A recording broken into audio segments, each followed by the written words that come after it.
Gente, o momento é agora de transformar o nosso estúdio na época, na era medieval. E a gente começa com uma das curiosidades, que são as lutas. Dá só uma olhada.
Apresento aqui também o William Ferraz, que é lutador, Gustavo Santos, que também é lutador. Sejam bem-vindos. O Daniel Felipe é árbitro de lutas medievais. Isso mesmo. Que legal. E apresenta também pra gente, porque elas apresentaram aqui a esgrima, certo? Sim, nós temos a esgrima histórica, também medieval, e o combate medieval com armadura. Então são duas categorias. Como é o nome? Eu me chamo Nathalie. A Nathalie? A Chloe. E a Chloe. Então, gente, é luta medieval. Isso. Como é que é isso? É um campeonato? É um esporte? Sim, é um esporte, tem regra, praticado em mais de 40 países. Tanto a esgrima histórica quanto o combate medieval são praticados no mundo inteiro. E aqui em São Paulo a gente vai fazer um torneio valendo pontos no ranking internacional de combate medieval. Está acontecendo agora, sexta, sábado e domingo, que é um Medieval Experience no Parque Serete. Então quem for vai acompanhar um torneio de verdade com regras que existem desde o século XIII da Idade Média. É o Medieval Experience Brasil, que acontece neste fim de semana com entrada gratuita. Daqui a pouquinho a gente dá o serviço para vocês. Perfeito. Agora, eu achei assim incrível, porque as roupas, a vestimenta, é tudo como era na época. Exatamente. Eles não podem entrar com fantasias. Então as armaduras que eles estão usando são réplicas de armaduras autênticas medievais. Uau. Então nós temos o nosso lutador aqui, o William Jesus, e o Gustavo Muralha. Quando eles tirarem os elmos, vocês vão perceber isso. Eles estão usando armaduras do século XIV com um elmo Wolf Ribs, que é a costela de lobo, que permite essa visualização melhor, a respiração, E etc. Daniel, parece ter uma curiosidade nas espadas também. Sim, nós temos aqui as espadas, são as espadas tradicionais de combate medieval, porém uma delas, a que está aqui com o nosso William Jesus, está propriamente usando, essa espada foi benzida pelo Papa em 2018. Num torneio de combates medievais mundial que aconteceu em Roma. Eu estava lá arbitrando, nós tivemos a oportunidade de ir no Vaticano e o Papa Francisco apareceu ali na nossa visita e benzeu a espada. Gente, é uma espada abençoada, então. Trouxe as primeiras vitórias dos brasileiros nos torneios mundiais, logo em seguida. Logo em seguida? Então deu muito certo, né? Deu super certo. Agora, me conta como é que é usar essa vestimenta, machuca, porque dificulta muito mais. O peso também, ela é muito pesada? Sim, varia de 30 a 40 quilos. 30, 40 quilos? Isso. Agora machucar não, mas você sente o impacto. Caramba, e vocês precisam se preparar muito, assim, pra conseguir. Quanto tempo mais ou menos dura uma luta? Geralmente é de 5 minutos. Depende da modalidade. Se for duelo, 5 minutos. Agora se for o Bohurt, que é o mais pesado, vai até uns 5 minutos também. Nossa. Cansa, né? Cansa pra caramba. Cansa. Muito bom. Agora, você já foi para vários países. Sim.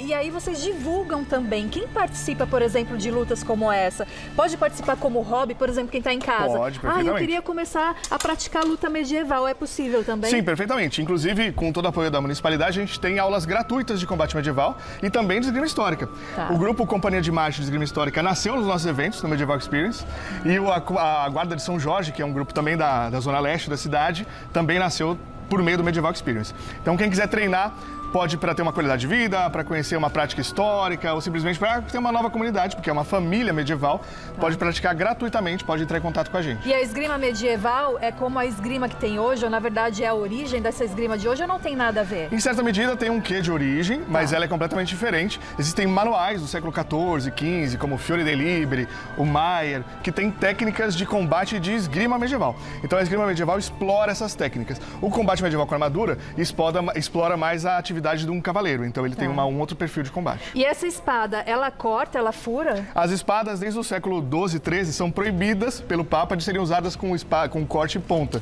Para quê? Para que os cavaleiros estivessem vivos para poder ir para a cruzada. Entendi. Olha só. Então elas não são letais. Olha que demais, parabéns pelo trabalho de vocês. Poxa, obrigado. Muito interessante, né? É um universo, na verdade, medieval, sim. que muitas pessoas fazem parte. Chega a ser um hobby, um estilo de vida até para muitas pessoas. Sim, para muita Isso é gente. muito Nós legal, temos pessoas Daniel. que são artesãos, pessoas que se dedicam a fazer espadas, tem ferreiros no Brasil. Olha então só. essa comunidade toda vai estar presente no evento, é bem legal conhecer. E, inclusive, gente, a gastronomia, porque a Pamela já está aqui do meu lado, com uma mesa maravilhosa. É verdade que temos aí comidinhas medievais, Pamela? Temos sim, não só comidas, como um chefe especializado justamente em gastronomia medieval e também gastronomia escandinava, que é o Wilson. Seja bem-vindo. Obrigado. Você entrou então nesse universo viking escandinavo pela sua família. Família da minha esposa, A sua esposa é polonesa. polonesa. E qual que é a característica dessa gastronomia? Eu tô vendo muitos pratos que eu nunca vi antes na vida e muitos peixes também. Sim, dependendo da região, você tem mais peixe, você tem mais carne de porco, né? Ou até mesmo carne de aves, que faz esse caleidoscópio de alimentos. Vamos começar falando sobre o café da manhã medieval, porque temos aqui um peixe acebolado. Que peixe é esse? Esse é um arengue. Um arengue. No Mar do Norte que você pega esse peixe. E esse peixe, ele é consumido em que horário do dia?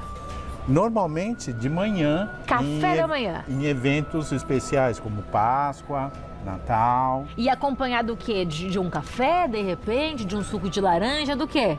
Chá. Chá. E bebida alcoólica também entra? Uma vodka é indispensável. Vodka antes do horário do almoço, então. O dia começa com peixe e uma vodka. Umas 8, 9 horas da manhã. Que interessante. Aqui tem também um salmão que é o gravilac. Sim. O que seria esse salmão? Esse salmão, ele é defumado. Essa erva que você tem aqui em cima é um copper, né? Uhum. E você serve ele no pão. É como uma entrada, né? Antes de um prato quente. Essa seria uma entrada, então. Seria uma entrada. Esse seria um prato principal? É uma massa? Isso é uma massa, é um pierogi. Esse é polonês. O pierogi é uma massa de batata? Ou é massa de farinha de trigo? O recheio dele, esse em especial, é um purê de batata com queijo, né? E você tem a opção com bacon ou com cogumelos. É uma massa muito delicada essa, então, que combina com vários ingredientes. Sim, então sim. aqui temos a entrada, prato principal. E o que seria essa torta? É massa folhada? Essas são sobremesas, né? É uma massa folhada, né?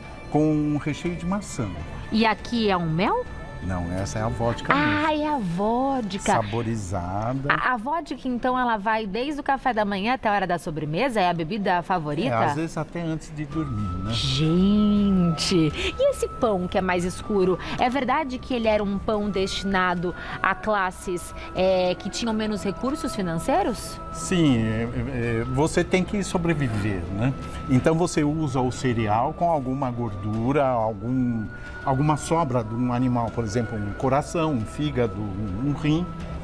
Porque você tem que viver. E por que esse pão é escuro? O que torna ele tão escuro? É do próprio pão, do próprio trigo em si, né? E as especiarias que você acrescenta, né? Para dar um sabor diferenciado na hora de você comer.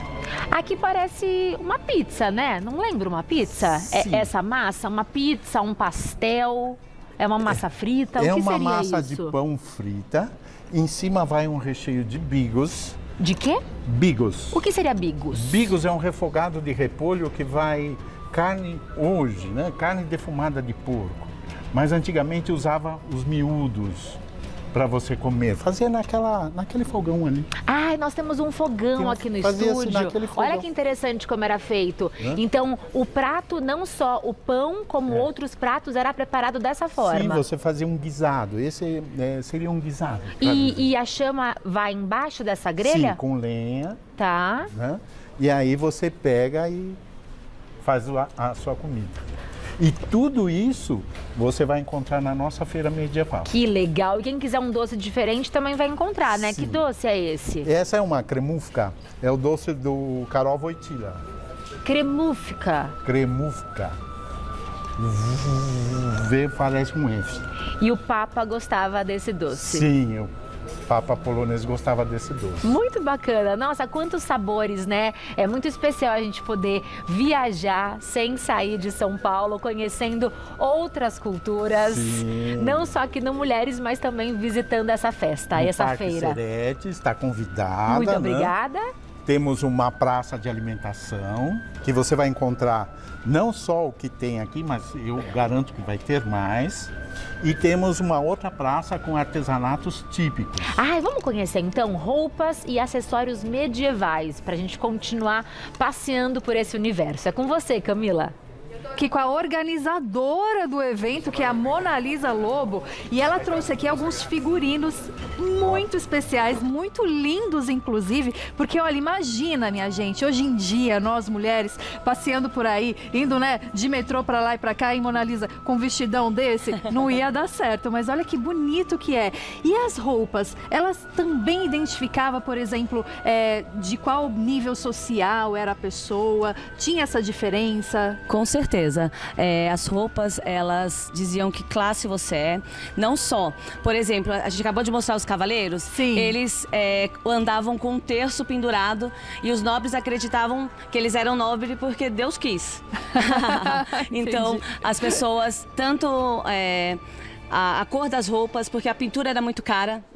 Tingir um tecido. Então, quanto mais escuro era o tecido, se o tecido é vermelho, se ele tem um tom de azul, se ele é marrom, preto, Ele era conforme mais as cores, caro. era mais caro, porque o tecido era feito à mão.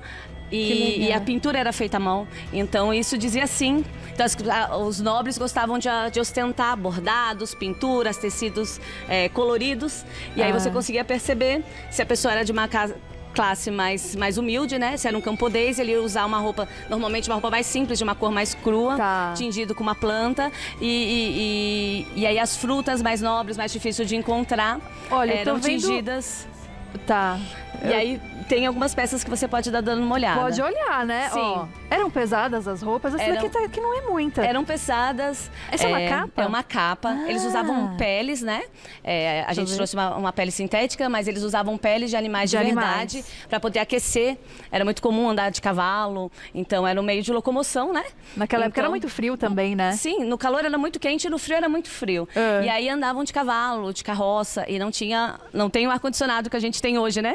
Aí- Então, utilizavam tanto o masculino quanto o feminino, utilizavam capas e aí com peles. E aí temos outros modelos também. Temos um vestido de uma cor azul, que seria uma cor que apenas nobres utilizavam. A gente vai Entendi. trazer alguns modelos para poder estar Temos mostrando. Gente, com vocês os nossos modelos. Alguns trajes medievais históricos. Temos uma princesa, uma rainha com Uma um traje rainha. histórico, né? Uau! Mas essa rainha... Como eu falei, os nobres acreditavam que eles eram nobres porque Deus quis. Então os reis usavam a parte bordada muito próximo do que os padres, os bispos, né? Porque Os religiosos e os reis andavam todos juntos. Eu só acho que naquela época não usava assim meinha colorida. Não usava, O jeans não tinha eu essa ainda acho que tecnologia. não tinha, né? Mas olha só. Óculos, porque eu, ele e ela tamo. Usava cinto de castidade, Ah, eu tô de cinto de Abra seu castidade. cinto de castidade, Não, tia. abri, seu safardana! Você tá de cinto. Meu, a rainha lutava assim desse jeito também? Três crianças masculino, três feminino, menina, menino. Aprendi Vem uma atrás lutar do pra meu se defender. cinto. Vem pegar meu cinto aqui pra você ver. Você tá mesmo de cinto de castidade? tô. Como é que era a lingerie da época? Você tá de lingerie da época também? Existia lingerie? Existia. Eles usavam tipo um calçolão, como se fosse um short com elastiquinho. uso ainda. Usavam um calçolão. Lembra aquela minha? É verdade, Eu tenho uma que tem um tia. coração aqui na poupança. Até hoje. Eu tenho, você tá aí também? Aliás, Vanucci, Parece você aquele combinou shortinho. muito. Você combinou muito com a barba. Super tudo. nobre. É, ficou muito minha cara nobre, de mal Vanucci. aqui. Ele tá parecendo Esse Robin óculos, Hood, então, ele tá.